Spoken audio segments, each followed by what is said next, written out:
Hello, world, and welcome to the Crisis Victory Show. My name is Dr. Hal Bradley, and I will be your host today on the show. And I want to share with you uh, an amazing story. So the man that you'll be hearing from today, his name is Carl. Carl was kidnapped at the age of 14, taken into Mexico, and was sold off into the sex trade industry down there. And I want to caution my viewers today that due to the graphic nature of this guest interview, caution is advised because some of this content is not intended for a younger audience. That being said, Carl, good morning, and how are you doing, sir? Uh, I'm okay, but I haven't slept in 3 days. Since you asked me to do this, my PTSD is really bad and I just couldn't sleep. Well, I want to thank you first off for taking the time to do this show, and I totally understand about the PTSD syndromes when we're brought to remember past memories that we've worked so hard to bury so deeply in us. And are you okay? Are you all right now? I'm as best as I could be. Okay. Well, ladies and gentlemen, the story that you're about to hear is extremely graphic. What this man has gone through, what this man survived, and how it is carried on throughout his life is the crux of the reasons why we're creating these shows in the first place. To show that people like Carl can go through an extreme crisis event and come out later in life on the other end and use that knowledge and survivorship in a humanitarian basis, such as Carl has done with me working with the homeless in our community. But we'll get into that later. Carl, I want to take the story and I'd like to start it, let's say, about a half a year before your captivity. Where were you at specifically at that time? I grew up in a town called Linden, Washington. I was a social outcast because I was a half breed, was what they called me, and very racist. And about 6 months before I decided to run away from home, 6 kids in a pickup truck stopped while I was walking through town to my grandmother's, and they beat the holy hell out of me. Broke my couple of my ribs and my wrist, and I had to crawl on my hands and knees about a mile to my grandmother's house. And before that, the chief of police drove up and asked the kids, "What the hell are you guys doing?" "Oh, we're just beating the hell out of Di Lorenzo to teach him he's not supposed to be in town after 9 a.m. at night." And so Why were the I, kids? Why were the kids prejudiced against you? If you don't mind me asking, what was uh, going on? I'm only half Dutch, and they used to call my mother a whore because she married an Italian from New York. So while I was in school, they always called me, uh, rough translation in Dutch is, see if I can say it correctly, my Dutch isn't as good as it used to be, would be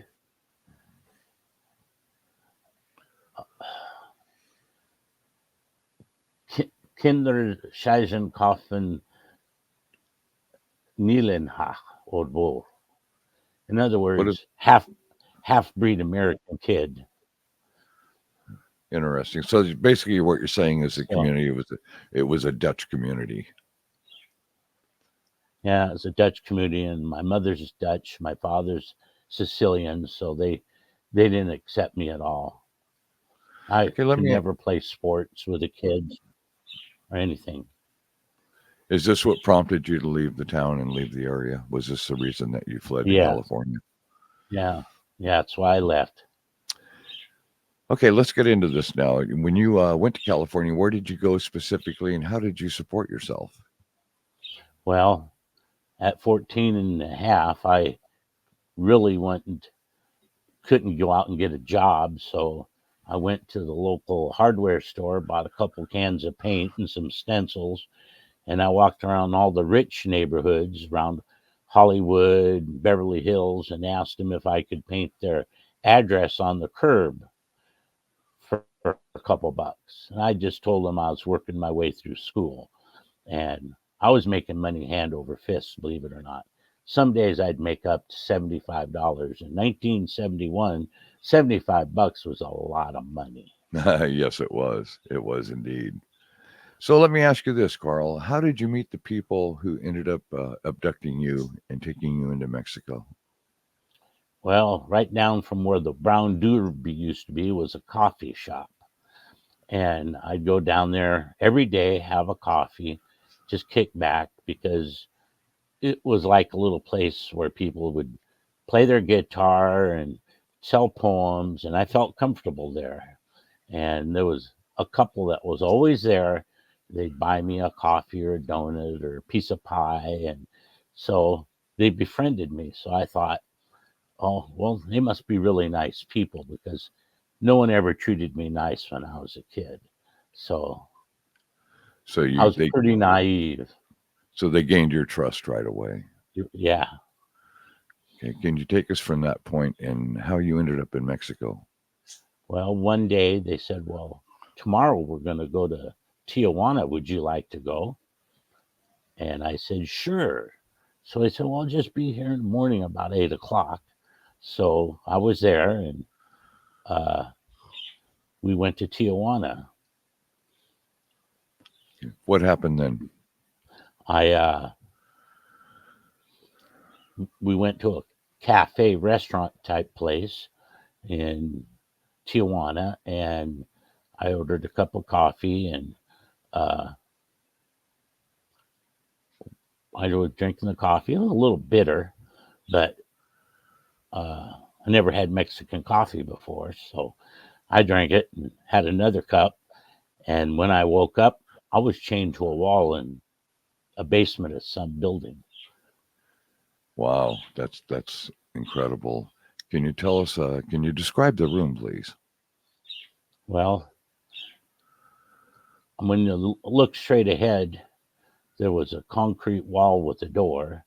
On the ceiling, there was a single light bulb with a little string on it.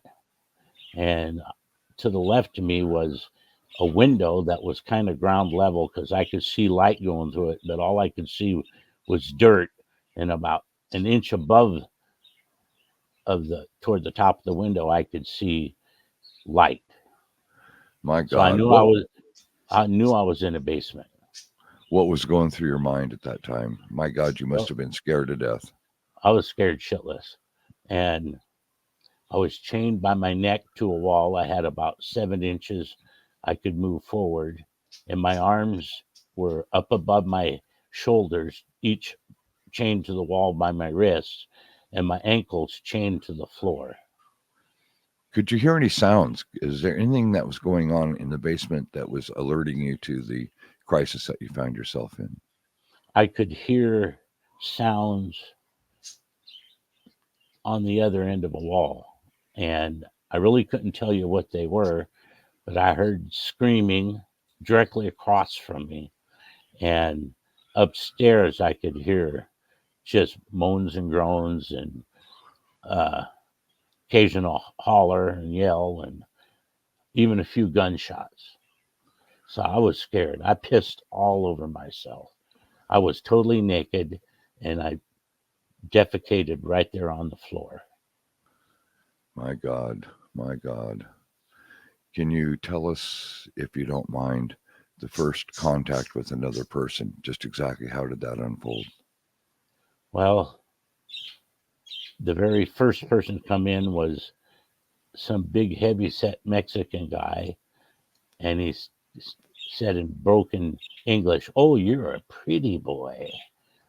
And uh, then uh, he left, and some woman came in and washed me. And they took a water hose and a bucket and a brush, and they just washed me with this brush. And that's about the very first human. I asked for some water or something to drink, and she gave me a cup of warm coffee with a straw. And that was the first thing I had. And it had to have been at least a day, because I watched the light go off and on in that little window. Wow, incredible. Can you describe some of the other sounds that you started hearing at that time? As I understand, before the interview, we had discussed this, and you were telling me how they had other children imprisoned in other rooms down there. By this time, Uh, were you aware of that by now? Or? well, I knew there were voices there. It took me a while to figure out that uh, somebody was having sex, because you could smell, even in that little 12 by 12 room I was in, that people were having sex. You can smell the BO, and I could hear the uh, it had to be young girls' voices screaming no, no, no. And Wow. so I knew I was in deep trouble. If you don't mind me asking this, when was your first encounter with somebody, and was it a man? Was it a woman? What happened to you, Carl? They took me out of that room, and they took me to a room, and my Spanish ain't as good as it used to be, but I think what the man said it was, and I'll translate it, is I think it's Cela di on it's how they say assassinations. It's assassins. But in English it means the kill room, Okay. Okay. and so it was Cela di Asenios or Incencios, or my Spanish is terrible. What did they do to you when they got you in that room, Carl? What happened? Well, Can you walk they us through it? there was a chair that looked like a barber chair, but it was flat, and they just bent me over, tied my ankles to one end of this like table chair, and my feet to the floor, and this guy just fucked me right in the ass. And he gave him a lot of money because he said, well, he's a virgin. And he ripped my poor asshole. It bled for 3 days. Wow, I'm so sorry, Carl. I really am. Are you okay to carry on with this conversation? Are you Sure. okay? Once I get committed to do something, I do it. Well, thank you for that. It might get a little graphic. I hope you don't mind. Well, this is what the But show is all about, because our viewers need to hear these graphic conversations that men like us share, for the purpose of helping in the future, maybe avoiding other people going through what you had to survive. So, if you don't mind carrying on at this point, take us through the journey. well, after that, they chained me to, took me back to my room and chained me to the wall. And uh, about a day later, this woman comes in. I haven't had nothing to eat or drink. She gave me some water in a straw, and she shaved my sideburns and my little mustache off, all my armpit hair, all my chest hair, all my crotch hair, and my legs. They tightened up the chain so my head was next to the wall. She put makeup on my eyes and lipstick. She put some fake bra on me and panties that had crotchless that tied on the side, because couldn't slip underwear on me, and it looked like I was a guy with a bra. And then they took me back to that room and chained me to a wall. And I was just sitting there, and they didn't do anything to me, but this next part is going to make me cry. So, It's okay. Take your time, Carl. and they brought this little 3 or 4 year old girl in and put her on that table. And across the table was a wall. I'd figured out later it was a two-way mirror wall. And so I could see the reflection. And this guy with a great big huge dick, it had to been 12 inches long. They fucked that little girl to death. I was screaming at them to stop, but they wouldn't. They killed that little girl right in front of me. I Wow. couldn't never get an erection again, not for years. And Wow. so they killed that girl. The screams, I just can't get them out of my head most of the time. It's terrible. I'm sorry. It's okay. Take your time, Carl. Take your time. This is why we're here today, to share this, to make people aware of just exactly what's going on, and most importantly, how much this has expanded in recent years. Uh, the child sex slave industry has grown exponentially. It's so large out there right now, and we notice and we find that so many cases that are similar to what you're describing are children that are abducted from Asia. They're abducted from Central and South America, and many of them are funneled through Mexico. And sad to say that so many of them do end up in the sex trade industry here in the United States. But most importantly, right now, again, I want to ask you, how are you doing? I know Oh, this is all. I'm all right. I'll tough it out. I always do. Okay, let's take it to the next date. After the death of this young girl, I take it they removed you from the room, Yeah.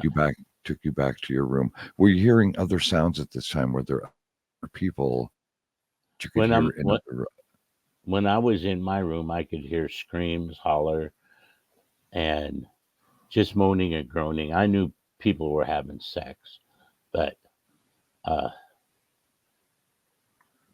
so did that answer what you wanted to hear? How often? How often were they? Oh, the sounds went on 24 hours a day, just constantly, never stopping. Were there other sounds? Did you hear anything from the outside that could give you an idea where you were at, that could help you locate where you were? I could hear cars vaguely, people walking outside the window, and because it was dirt and gravel. Were you able to So holler out? Could you get attention from any of the people walking by? I hollered, but nobody'd ever pay attention. I screamed until I almost lost my voice. Okay. Did you get a chance to meet some of the other children at any time in your captivity? Not really. I could see them when they'd leave my door open and they'd walk them into that one room. And I think the sadistic bastards would do that just so they could see what was to torture me. Because after I saw that little girl get killed, I refused to have sex. I didn't want to have sex anyway. And so they would torture me instead of, or bend me over that thing and let some guy just wring my ass. Wow. And so they'd chain me to the wall and they'd take like a soldering iron or a cigarette and burn holes in my legs. And so from my knees down on both of my legs, I might have 50, 60 little round burn marks that never go away. I remember you showing those to me years ago. I remember that. Yeah. One of the things I never did show you was on my left upper leg, I got about a 6-inch scar where, and I really have nothing against Russian people, but this guy, my dad was in the military, so I know what a KGB uniform looks like. Yes. And this big piece of shit took a knife and heated it up with a torch and cut my leg about 6 inches with the blade down like this. And it was Why? red hot. Why? Because he was jacking off when he was doing it. Okay. And he, and they just let me bleed. And I must have bled for 20, 30 minutes until this lady who'd bring me water brought me a needle and thread for sewing buttons on. And that's why this scar looks so shitty, because I had to sew it up myself with no painkiller, no numbing. and it hurt so bad, but I had to do it to get it to stop bleeding. Amazing. I mean, unbelievable.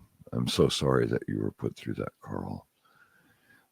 So what happened next? What went on after that incident with the Russian?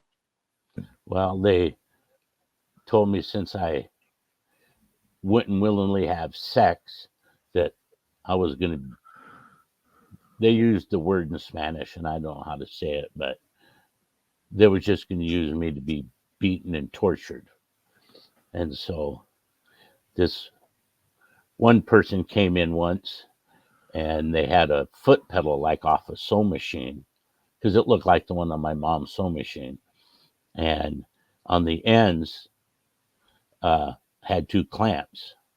So they took an electric drill in my left ankle, drilled a hole into my ankle, and put in about 3.5-inch stainless steel screw.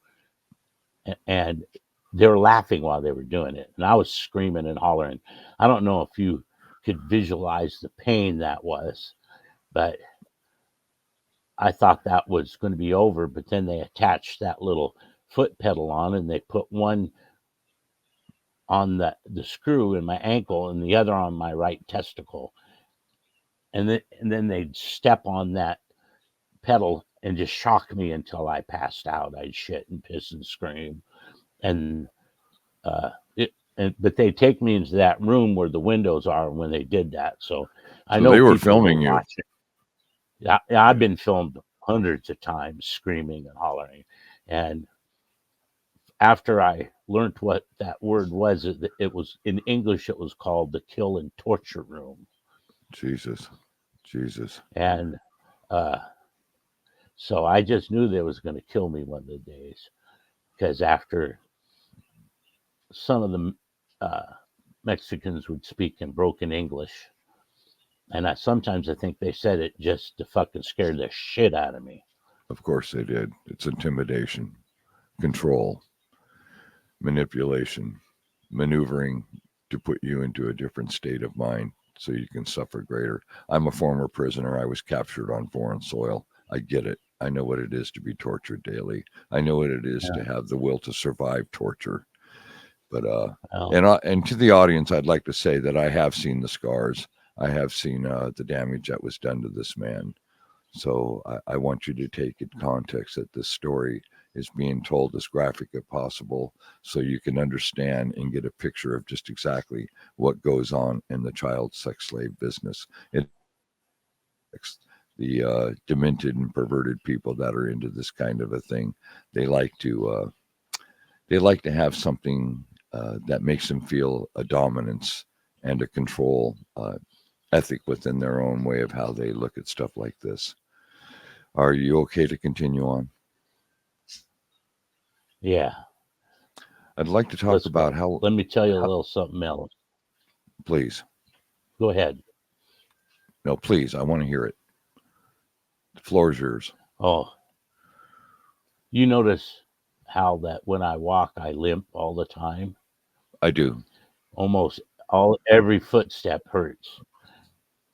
One day they took me into that room and chained me to that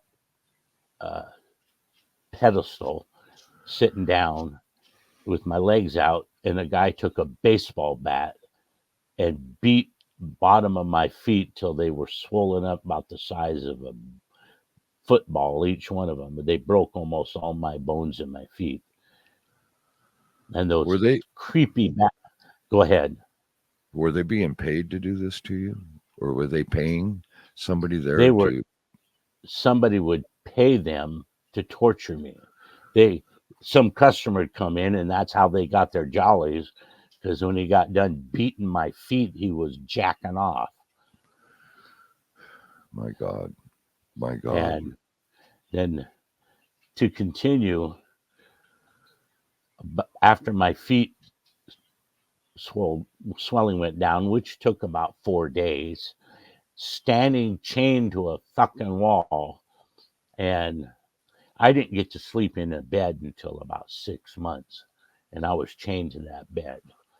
And when I finally got to a bed, my chain down by my ankles and my wrists and my neck, they some guy come in and paid them so he could pull every one of my fucking toenails off with a pair of pliers.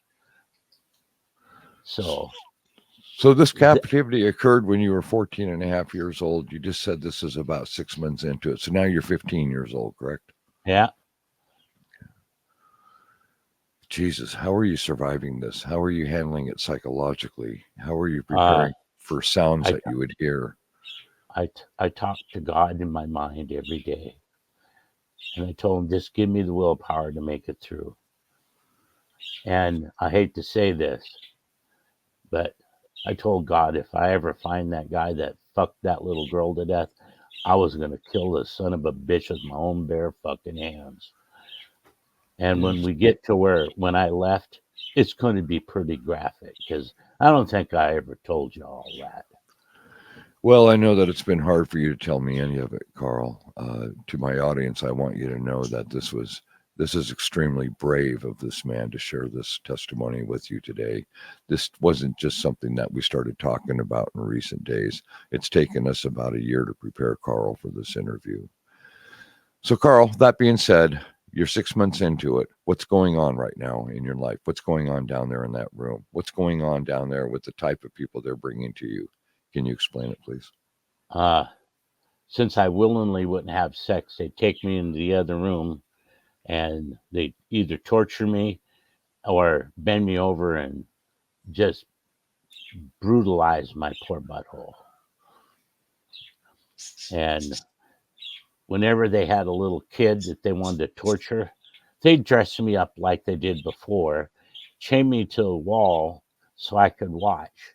And I think they got off on me screaming and hollering at them to stop because that's all they did when they and I saw at least 5 little kids get fucked to death, buddy. I'm serious. Sick bastards. Wow. Couple Wow. boys and mostly little girls who were not even 5 years old. I can't get their screams out of my head. I've tried for years, Take your time. and Take so your time. I just Let's move on from this point, yeah. Carl. When they Okay. would take you to the room and you'd be walking down that hallway, what did you see? What did you notice? What describe that, Well, please? well, when you go down the hallway, there were doors about every 10 feet, probably about 20 doors on each side. That was in the basement, and I was in a 3-story building. I found that out the day I escaped. So, and when you walk by those doors, you could hear screaming, moaning, people having sex, boys and girls. These were all children. There were no adults there. So this was And going on around the clock. This wasn't yeah, just a segment in it, time. no, it was like they did it 24/7. Did you ever see any of the people aside from those that were assaulting you? Did you have a chance to see other people, like when you were being taken to that room where they tortured you? Only if their door was open, and I could see uh, little girls that they'd be shooting full of drugs because they had marks on their arms, like being needle marks. So they were shooting up little kids with drugs. Wow. Wow. I can remember one time I was down in Sinaloa. This goes back about 30 years ago, and I was down there on some drug business. At that time, I was still a smuggler for the cartel. And I remember being up at this ranch house, and we were in this place where on the corridor of the house, there was a door open, and I remember looking in there from a distance and seeing all of these young people and seeing their faces and remembering that to this day and never forgetting it. Um, and these kids, I found out later, were being trafficked north. They were taking to transporting them to the border. This was just a holdover site for them. And God, and just seeing their faces and knowing that where their life was heading to, and knowing there was nothing I could do about it at all. And hearing this, I can only hope and pray to God, the Father above us all, that those children didn't experience or go through what you did. But who knows? It's just the nature of that ugly world, that ugly business, and the perverts that finance it to keep it alive. That being said, I want to get back to your story. So you're in your room. You've come back after seeing another one of the children going through what you had witnessed. And this is the room that had the two-way mirror. So obviously they were filming all this stuff. You ever hear of the term snuff films? Yeah, not till I was way older, because I didn't understand what was going on. I was just a dumb, big farm boy. You were just a kid, Carl. I just didn't know anything about what was going on. Only reason I know is I experienced it. Okay. Let's get a little bit further into this now. So you're 6 months into your captivity. What's going on within you now? What are you thinking? What are you feeling? What are your thoughts? I just wanted to die. And it was daily someone would rape me. They'd take me into that room. Sometimes 10, 15 guys would just tear up my anus. They were paid to do it. These were customers who had paid to rape me. Do you see their faces, Carl? Only in the mirror I could see the side of their face, because I was bent over on my stomach with my hands to the end of the table, or this thing they made, and my feet were chained to the floor, so I couldn't look them directly in the eye. I only could see the side of their faces. And almost none of those people were Mexican. They were all from other countries. Yeah, you said you'd made mention about one being a Russian. I kind of put that together. There is a market like that I'm aware of down in Mexico. Sad to say. Okay, let's carry this on. As you know, you're already over a half a year into this. Are you thinking about escape? Are you trying to plan a way out of this that you can execute and make it? Well, every time they'd unchain me to the wall, they had two big, huge guys grab me. And they'd literally drag me to this other room because I wouldn't go willingly. And they called me pretty boy. And they'd hit me everywhere except in the face. They'd break my ribs. And I said, if you ever leave me unchained, I am out of here so fast. And I don't know what isotomerics is. I learned the term later, but I'd sit there and flex my muscles against each other so I could keep my muscle strength. So Interesting. I know if I ever had the chance, it would only be seconds I had to react. Yes. How long into this captivity were you before the opportunity came where you were able to escape? I was there till I was almost 15 and a half. So a year. Yeah. Boy, that's a long time. It was like in June of 72, I got away. Can you describe that, please? Your escape. My escape? Okay. Well, they took me to that room, and after about 6 hours of being anally tortured raped by 6 different guys,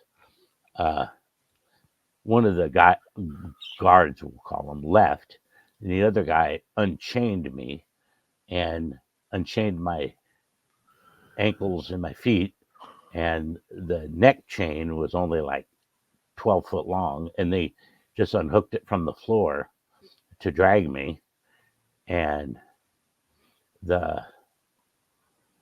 guy dropped the chain, so I wrapped it around his neck and I choked that fucker to death. And then somebody was hollering, and a guy came in with a gun and he pointed it at me, and I just took it away. And it was give me a second here. Sorry, take your time. It was a Colt 45 1911. So I jacked it off and I shot that fucker right between the eyes because I took it away from him. Pure rage took over, buddy. I was shaking like a leaf. The adrenaline was hitting me. And about the time that gun went off, two guys came in running down the hall. One had a shotgun and the other one had a little square automatic pistol like a Uzi. I can't tell you if it was a Uzi or not, but I just hang on. Go ahead. I took that 45. I was laying down on my stomach, and when they got up close up, I shot them both right in right body chest. Just shot them both. I took the shotgun and the Uzi, went upstairs, and I just start shooting all those fuckers. I killed every fucking one of them. And then I went into that one waiting room and I unloaded that automatic into all the guys that were there. They were people who worked there. They weren't customers. And then I opened all the doors in all 3 stories, let all the kids out. Some of those girls wouldn't leave because they were so high they couldn't. But there was about 37 of us who walked out the front door down the street, and I still had my chain on my neck, stark raving naked, and all these other kids were naked, and that's how I got away. Wow. So I'm literally speechless at this point. I've been through some horrific stuff in my time, but nothing like this. Just amazing. I never killed a human being in my life, but they wanted to kill me. And it was either them or me. And I wasn't going to let them kill me. Yes, of course. We call it fight or flight, Carl. Those of us that have training in our background understand the moment that adrenaline steps in, and all it's about is surviving. Well, that's when it gets real. I knew how to use a gun. I just never shot a human before. But I don't know. You were in the military. You know how scared someone gets when they put a gun to their fucking head? Yeah, well, I know that from my cartel years. Yes, I do know. I literally pissed on myself when the first time they did that. Okay, let's take it. You're outside of the building. You said there's 30-something children with you. I got to rewrite this. It's okay. You were explaining how you were naked. You still had a chain around your neck. Okay, you ready? What was it like? What were people doing? What were people doing when they saw all of these kids on the street like that? What was going on? They didn't do a damn thing. They just looked. And I must have walked miles till the pavement went from dirt to asphalt. And there was a couple, a man and wife, from back east of the U.S. somewhere. I don't remember their names, but I was naked. And the lady gave me her little jacket to go around my waist. The man gave me his little jacket put around me just so I wasn't naked. And then I really didn't pay too much attention to the other kids because they just kind of disappeared into the woodwork. Okay. But me, the couple took me to their motel room, got me some clothes, and they took me to the border. And they told the U.S. Customs how they found me, and they just brought me back, gave me a bus ticket back to Los Angeles. Well, surely you were interviewed by police. I mean, once you made the States in that type of condition, they didn't just sit you on a bus, Carl. They obviously took you in somewhere. They needed information. Can you tell us about that, please? I was in, I was talking to customs and someone from the FBI, and I just told them what happened. And I was there for hours, but they did give me something to eat and something to drink.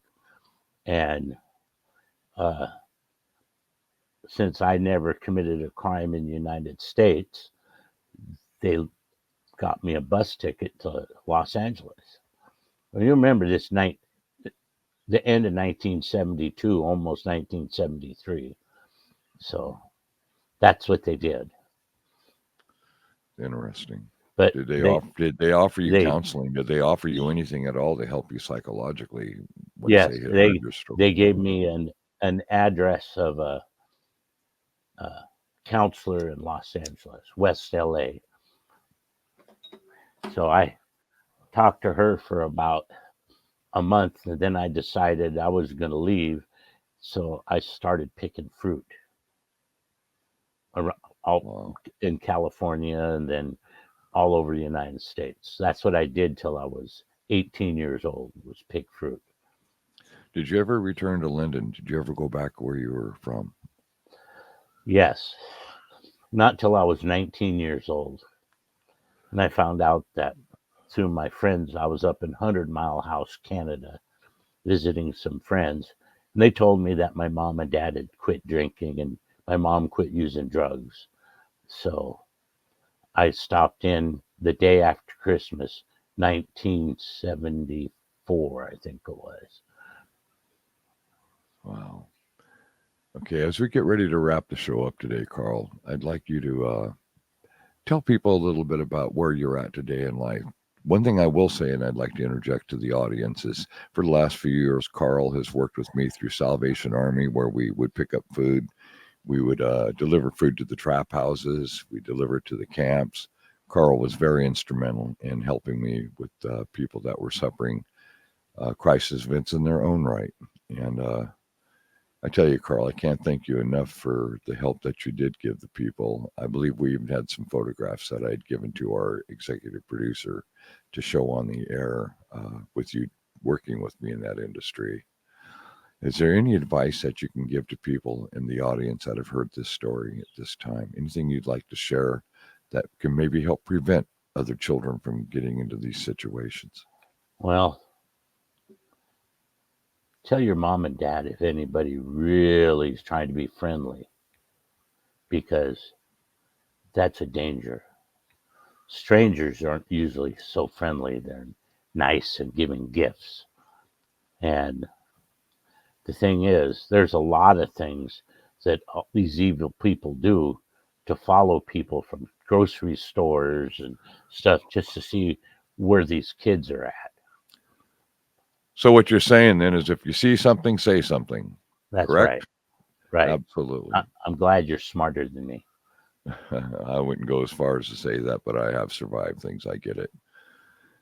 Well, Carl, I can't thank you enough for sharing this story today. May this story benefit other people that are able to hear this. For those of you that think this is an unbelievable story, I'm here to tell you now that I've known Carl for a number of years.